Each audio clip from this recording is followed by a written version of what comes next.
The hospital corridor smelled of disinfectant and despair. I sat on the cold plastic chair, my hands trembling as I held two birth certificates. Emma Grace Carter and Ethan James Carter, born at 11:47 p.m. and 11:52 p.m. respectively, 5 minutes apart. My children, our children, but Sarah would never hold them. Preparing and narrating this type of story took us long efforts and hard work. So if you are enjoying the story, please consider subscribing to our channel. The fluorescent lights hummed overhead, casting everything in a sickly yellow glow. Through the nursery window, I could see them. Two tiny bundles wrapped in hospital blankets, sleeping peacefully, unaware that their mother had hemorrhaged during delivery, unaware that in bringing them into this world, Sarah had left it. My phone buzzed. It was my mother. Again. Daniel, we can't do this. Your father's health, my anxiety, we're not equipped to help with twins. You need to figure this out yourself. You're 32 years old. I didn't respond. Couldn't.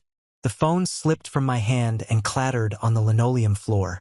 Behind me, a door opened. Margaret Chen, Sarah's mother, emerged from the nursery. Her eyes red but her expression resolute.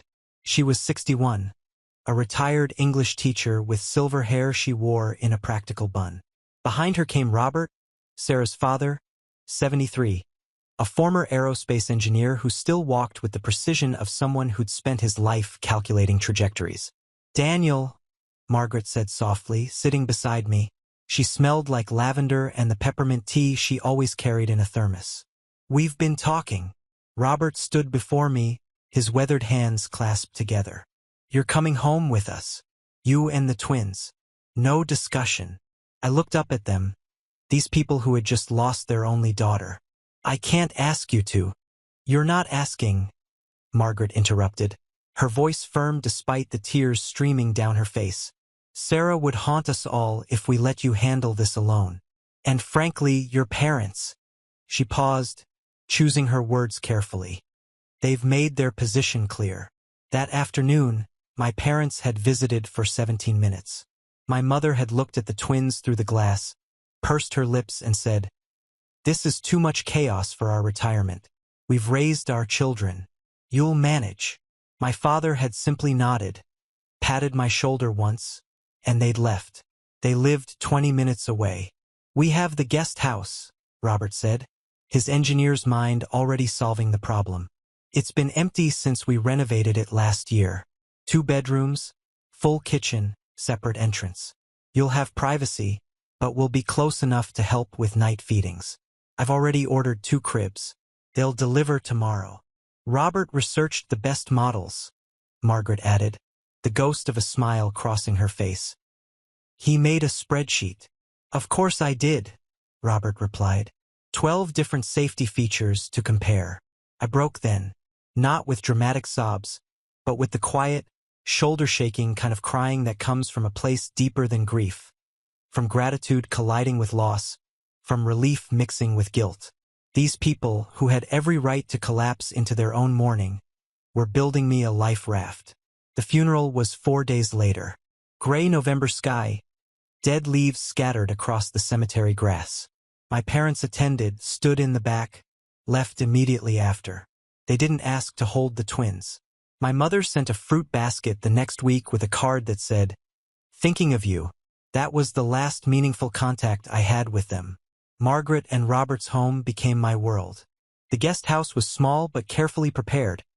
Robert had installed blackout curtains for the baby's sleep schedule, and Margaret had filled the kitchen with pre-made casseroles labeled with reheating instructions. "You'll forget to eat," she'd said.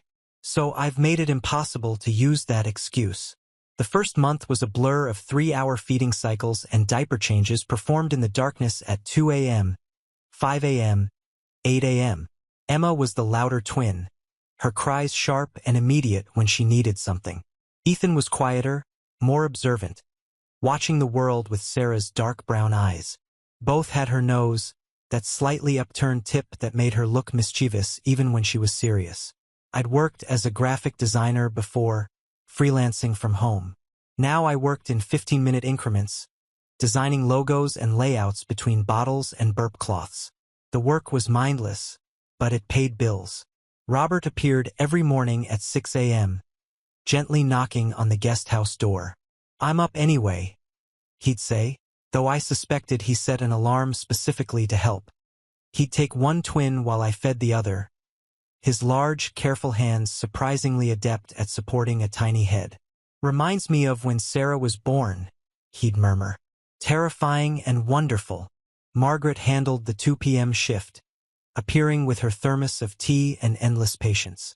She'd hold Emma and Ethan, singing old folk songs in Mandarin that her own mother had sung to her in Taiwan. "They won't understand the words yet," she said, "but they'll understand the feeling. That's what matters." At night, when both twins finally slept, I'd sit in the dark living room and feel the weight of Sarah's absence.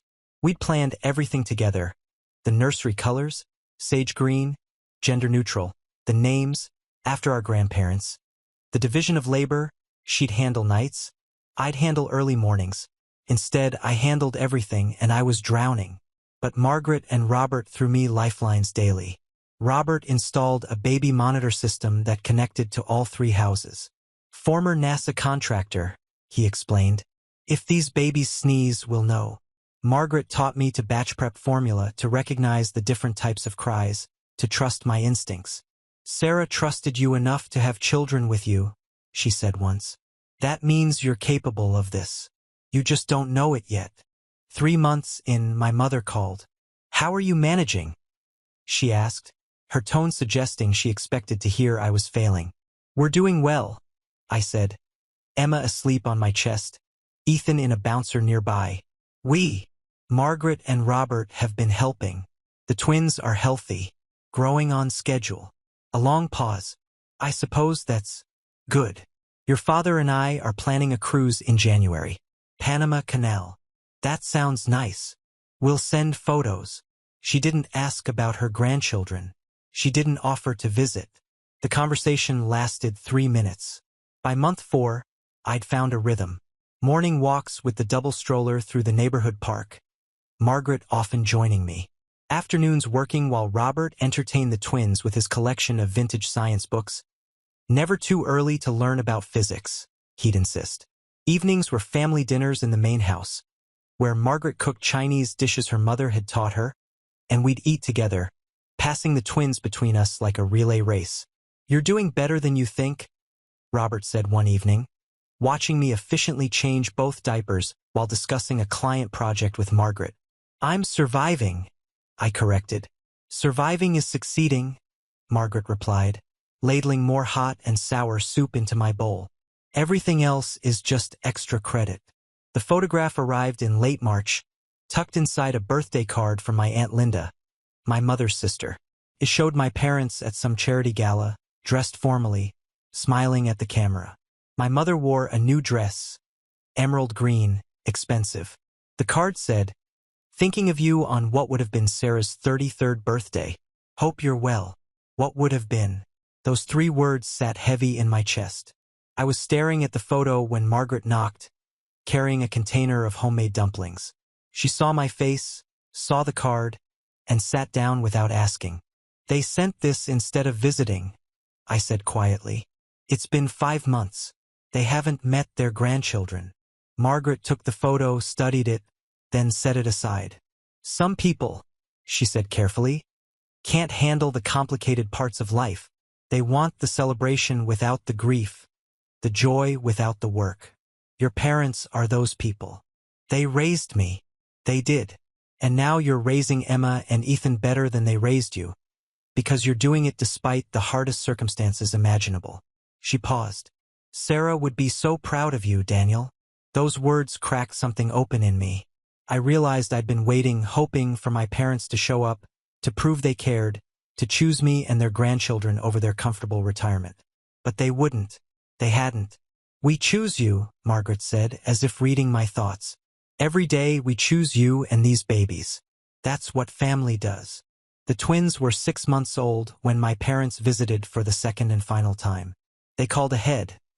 My mother wanted to stop by briefly, on their way to a wine tasting in Napa. They stayed 23 minutes. My mother held Emma for exactly 90 seconds, commented that she was heavier than expected, and handed her back. She didn't ask to hold Ethan.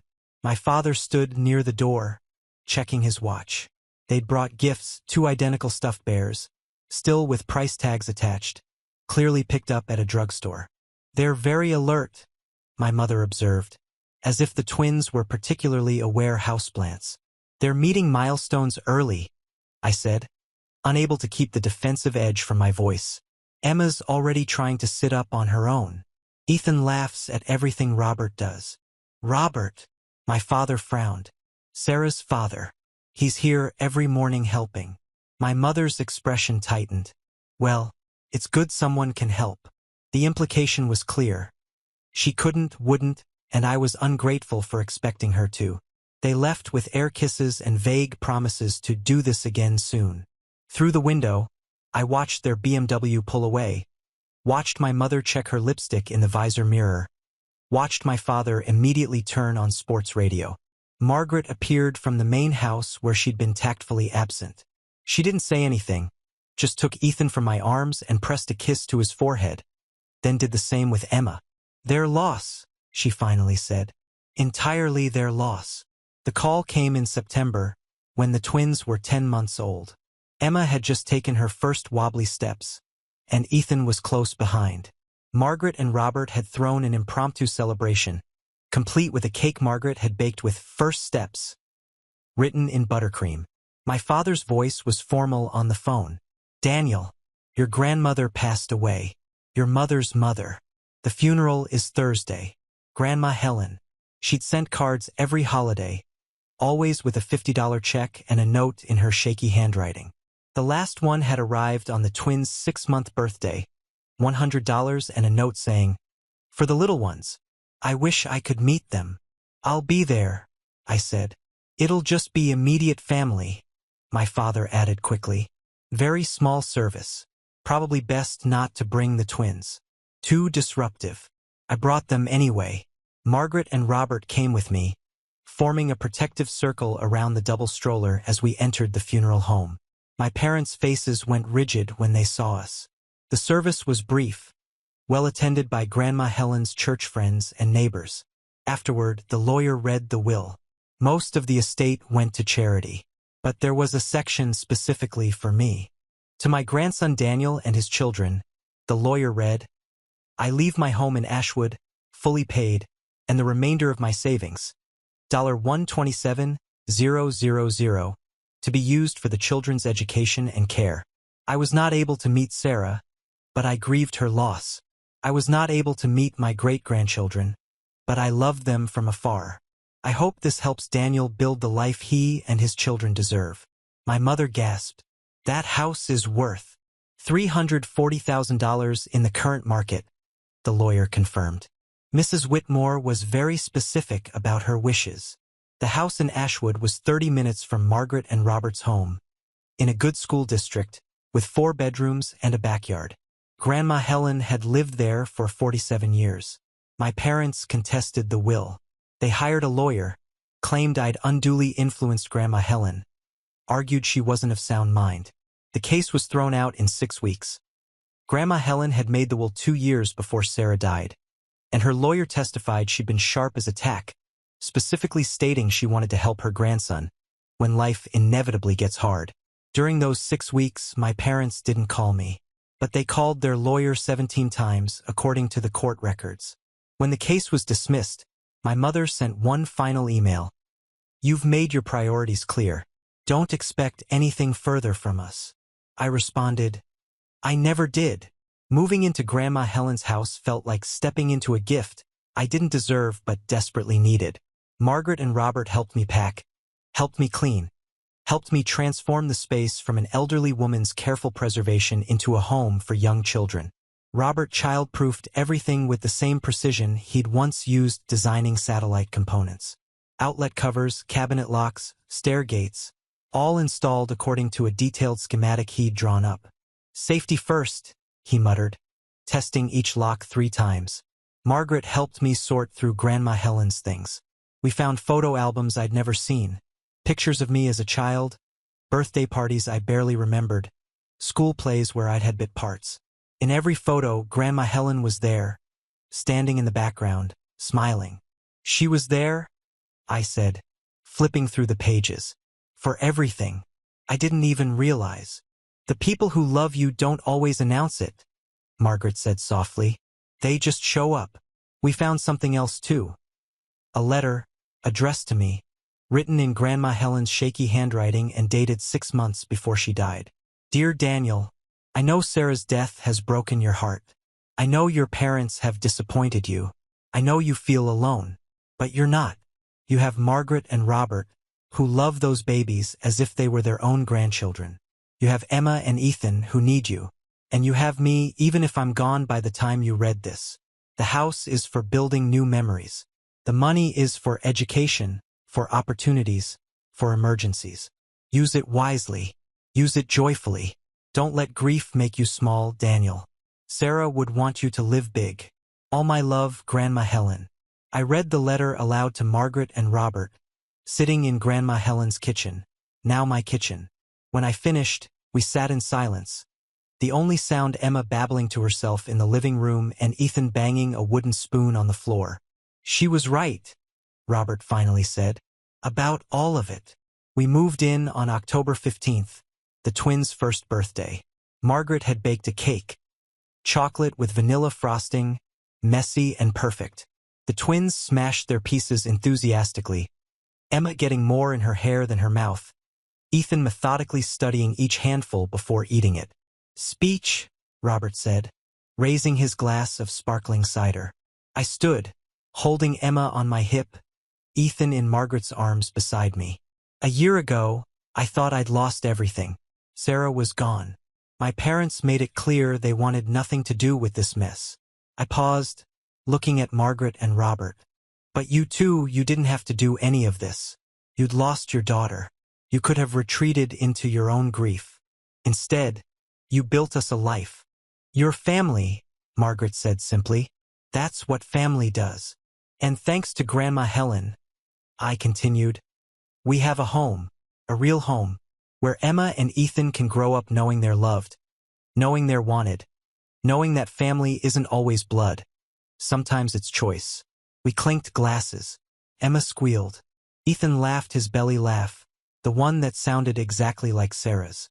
The twins were 4 when my mother called for the first time in 3 years. It was a Thursday afternoon in June. Emma and Ethan were in the backyard, running through the sprinkler while Margaret supervised from her lawn chair, a wide-brimmed hat protecting her from the sun. Daniel? It's your mother. I nearly hung up, but curiosity won.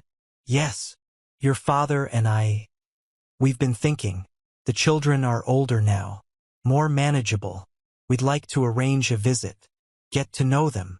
I watched Emma chase Ethan through the spray, their laughter carrying across the yard.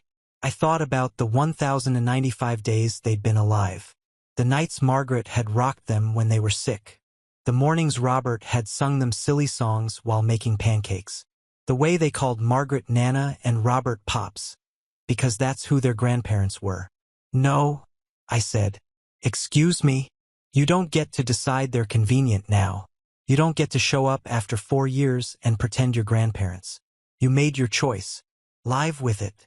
Daniel, that's hardly. Goodbye, Mother. I hung up. She didn't call back. That evening, during dinner at the main house, a weekly tradition Margaret insisted on, I told them about the call. How do you feel? Margaret asked, passing me the lo mein. Free, I said, and I realized it was true. I'd spent years hoping my parents would change, would choose us, would be the family I needed. But I already had a family. One that showed up. One that stayed. 6 months later, Robert taught the twins to ride bikes in Grandma Helen's driveway. Margaret made Emma a traditional Chinese dress for the preschool cultural celebration. I expanded my design business, hired 2 employees, started making real money. The twins were 5 when they asked about Sarah. We were looking at the photo album I'd made. Pictures of Sarah pregnant, Sarah in the hospital before the delivery, Sarah smiling at the camera with her hand on her belly. This is your mama, I said. Emma tucked under one arm, Ethan under the other. She loved you so much that she gave everything to bring you here. Where is she now? Ethan asked. She's not here anymore. But she's in you, in Emma's laugh, in Ethan's eyes. In the way you both love strawberries and hate socks. Do we have other grandparents? Emma asked. I thought carefully about my answer. You have Nana and Pops. They're the ones who matter. The ones who chose to love you from day one. Okay, Emma said simply, and returned to studying the photos. By the time the twins were 7, they knew the full story in age-appropriate terms. They knew I'd been sad when their mama died, that Nana and Pops had helped us, that we'd moved to this house because great-grandma Helen loved us. They also knew my parents existed but weren't part of our lives. When Emma asked why one Christmas, I said, some people aren't good at being grandparents. That's sad for them, but it doesn't change anything for us. We have the family we need. We have the best family, Emma declared with 7-year-old certainty. She wasn't wrong. 10 years after Sarah died, the twins were 10. Double digits, as Emma kept reminding everyone. They were strong, funny, kind children. Emma with her bold personality and fierce loyalty. Ethan with his quiet thoughtfulness and sharp wit. Margaret was 71 now, her hair completely silver, but she still showed up every week for dinner. Still baked elaborate birthday cakes. Still knew exactly what each twin needed before they asked. Robert was 83, moving slower but still sharp. Still making spreadsheets for everything from vacation planning to the twins' college funds. He'd started teaching them chess, and Emma was already beating him regularly. My parents sent a card once a year, always generic, always unsigned. I stopped opening them after year 3. One Saturday afternoon, I found Emma sitting in the backyard, looking at the photo album. Tell me about Mama again, she said. So I did.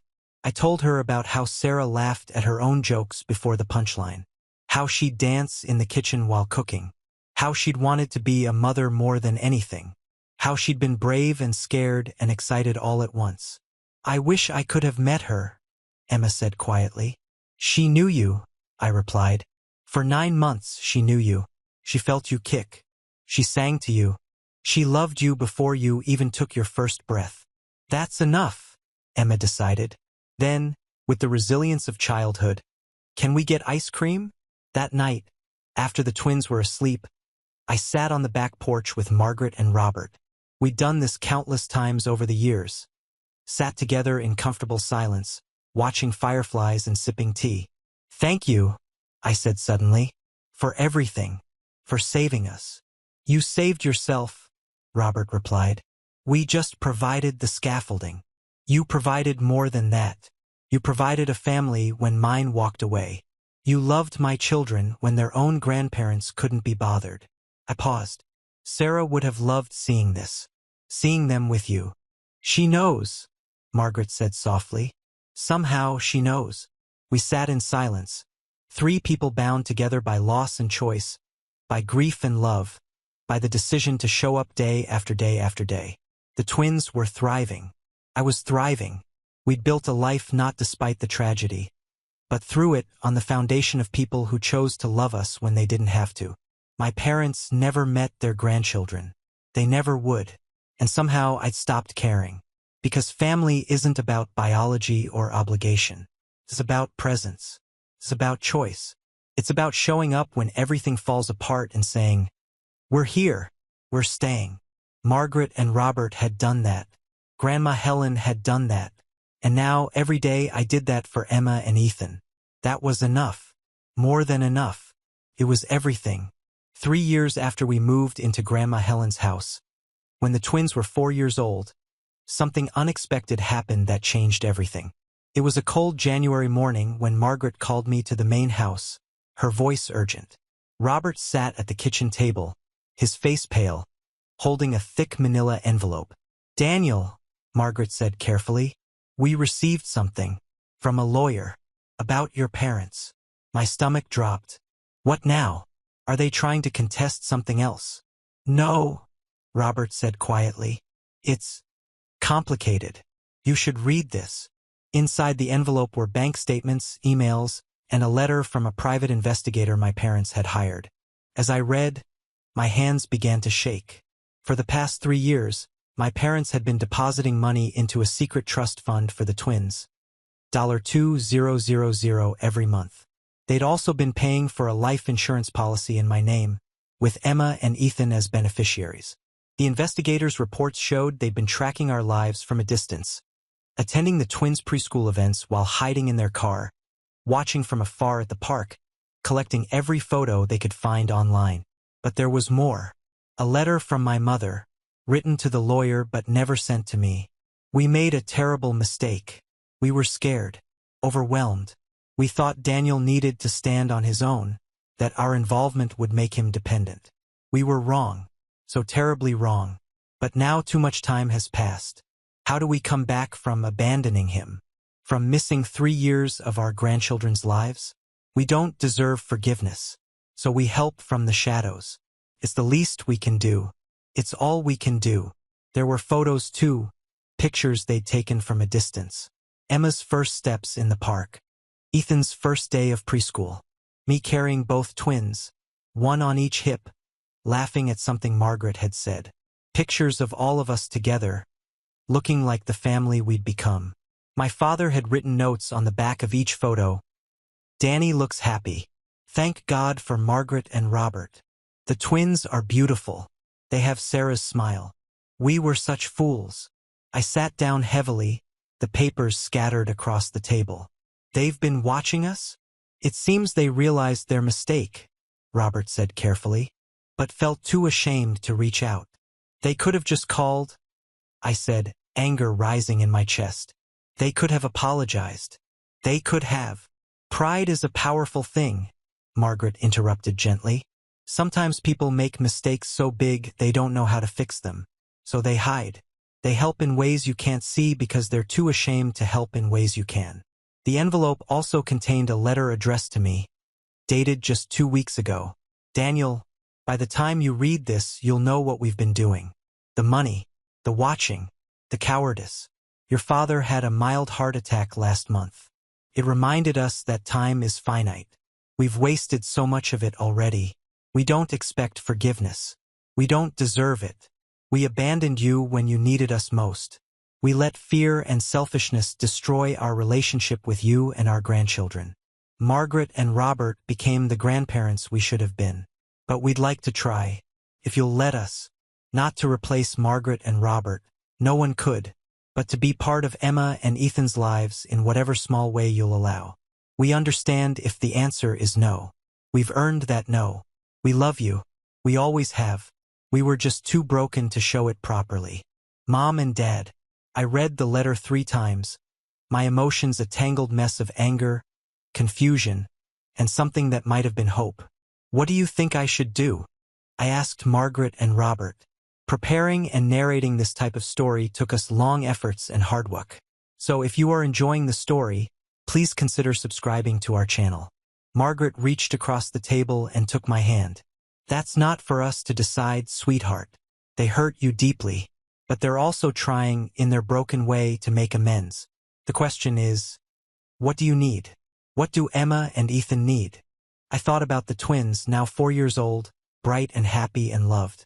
They had grandparents who showed up, who loved them fiercely, who'd never missed a moment. They didn't need my parents. But maybe, just maybe, there was room for more love in their lives. I need to think, I said finally. That evening, I called my parents for the first time in 3 years.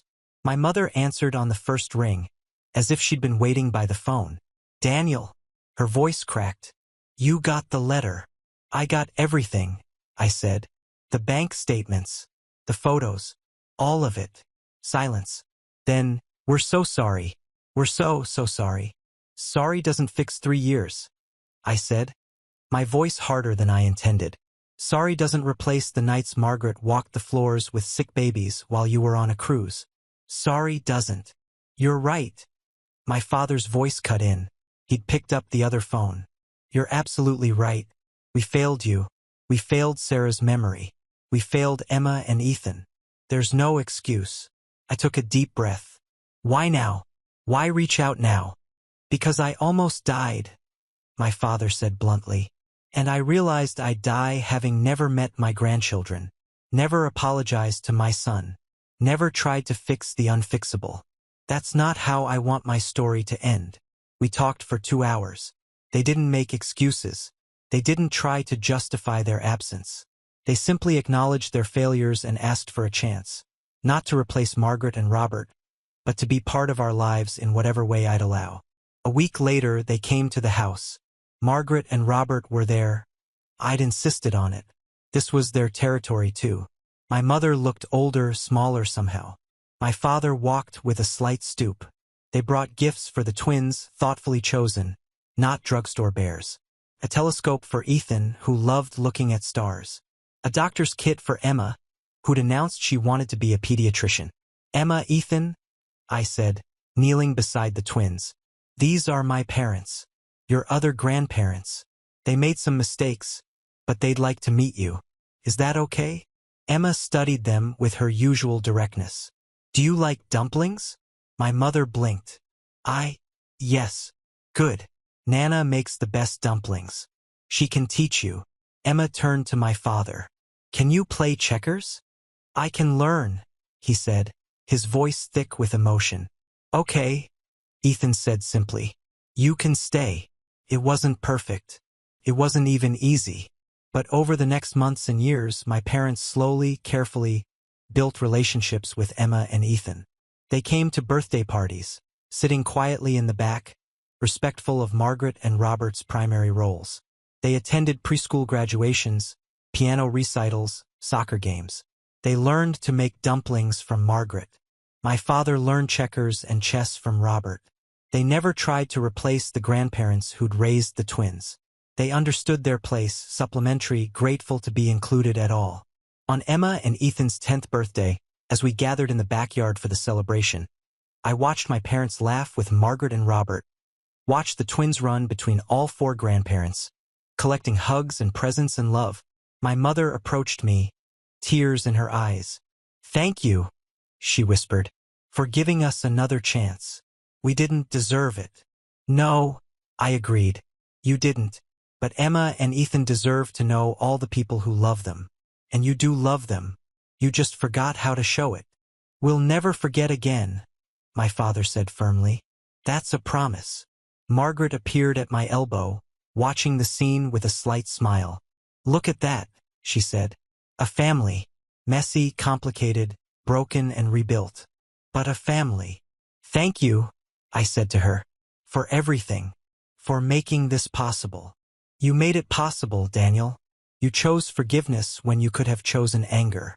That's strength. That night, after everyone left, I stood in the twins' room, watching them sleep. Emma clutched her telescope. Ethan had his doctor's kit beside his bed. They were surrounded by love. From me, from Margaret and Robert, from my parents, from Grandma Helen's memory, from Sarah's legacy. Family, I'd learned, wasn't simple. It wasn't always blood, but sometimes it was. It wasn't always perfect, but it could be rebuilt. It was about showing up, even when showing up meant admitting you'd failed. Even when showing up meant being vulnerable. Even when showing up meant sitting in the back row and being grateful just to be included. The twins had 4 living grandparents now, each offering different gifts, different love, different lessons.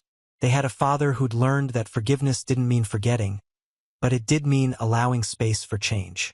And they had Sarah's love, woven through all of it, in every decision I made, in every value I taught them, in the way Margaret honored her daughter's memory by loving her grandchildren fiercely. My parents would never fully erase their 3 years of absence. But they were trying. And sometimes trying was enough. Sometimes broken things could be mended. Not perfectly, not back to what they were, but into something new. Something that worked. Something that held. We were holding, all of us, together, and that was more than enough. It was everything.